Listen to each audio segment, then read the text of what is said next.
And now we continue.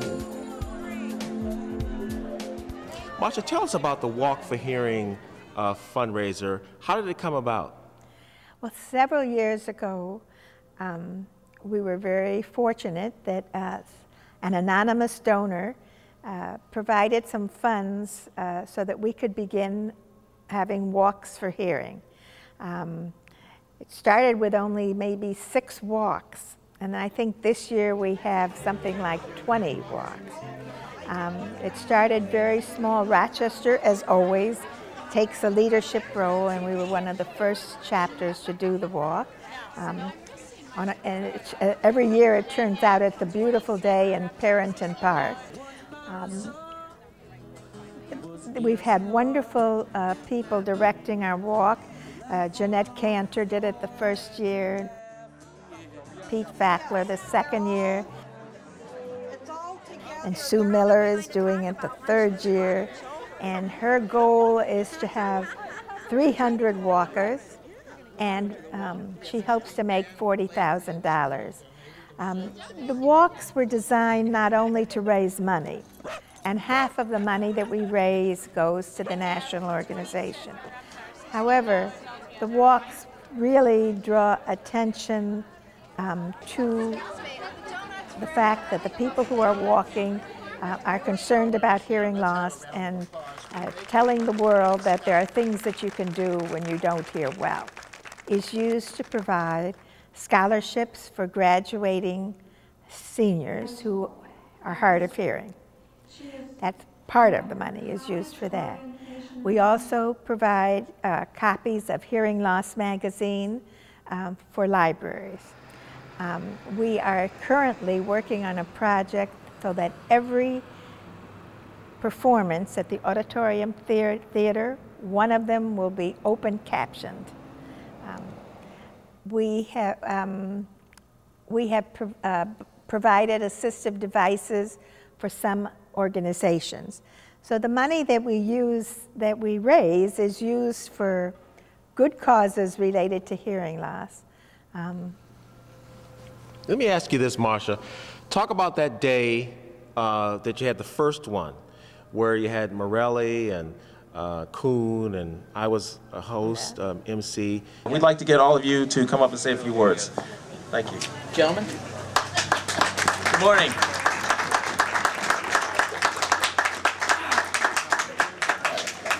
Well, first of all, I can't thank you enough for the invitation. What do you remember about that day? Well, it's such a joyous, it's a joyous, joyous day. We have a Boy Scout troop that comes and helps set up, and they get so into the action, and you just feel so proud of the young Boy Scouts. We have music, we have a breakfast, we have a silent auction. The walkers, the part that I love is that the walkers, the teams, have their own T-shirts. And we have some of the most wonderful slogans on the T-shirt and colorful T-shirt.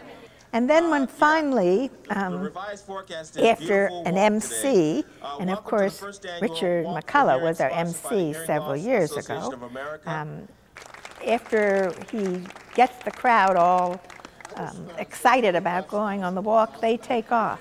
But it's not like a slow walk. They take off with such energy and vigor. People are so keyed up that day. It is a very special day, and I'm hoping that the walk this year will also be as exciting as the first one 3 years ago. I want to talk about another reason why you have the walk, which is PR, publicity about people that lose their hearing. Tell us about what you want people that are hearing and don't have any problems with hearing loss to learn about those with hearing loss with the walk. Well,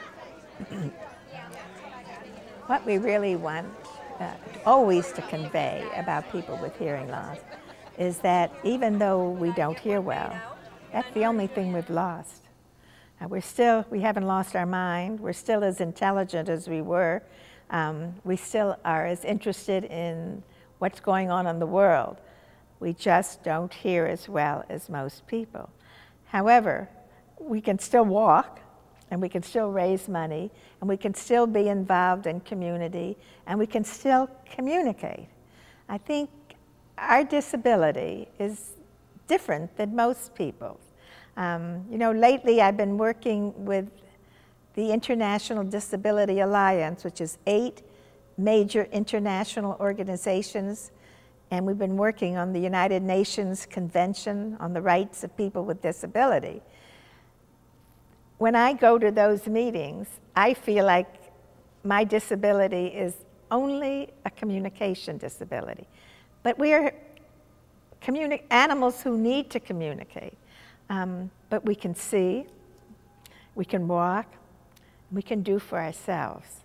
And if people would just be a little patient, face us, speak clearly, we can communicate. When you see all the people at the walk, some are hearing and some are not hearing too well, but they're still communicating, and they are sharing an experience. And I think that's all we really hope to have happen, is that people accept us as individuals, as people who just happen to have a hearing loss. That isn't what defines us. What defines us are so many other things. We're very fortunate because here in Rochester we have several legislators who not only come to our walk. Senator Alessi, Senator Robach, they come for our walk. Assemblyman Morelli, Assemblyman Kuhn comes to the walk. But what they do that is even more important than coming to the walk is that they sponsor legislation that is important to people with hearing loss. Senator Alessi and Senator Morelli have sponsored the bill that we've had in the legislature for years, and we hope is going to be passed this year. It's called the Hearing Aids for All New Yorkers bill. And this bill would provide $1,000 every 3 years for hearing aids for people who don't hear well. Our program will continue after this.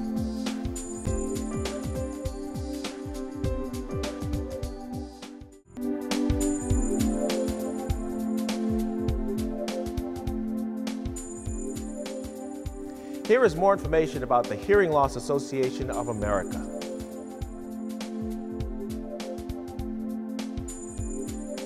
For more information, go to our website at www.nearestmedia.net. That's the show. Thanks so much for joining us. We'll see you next time.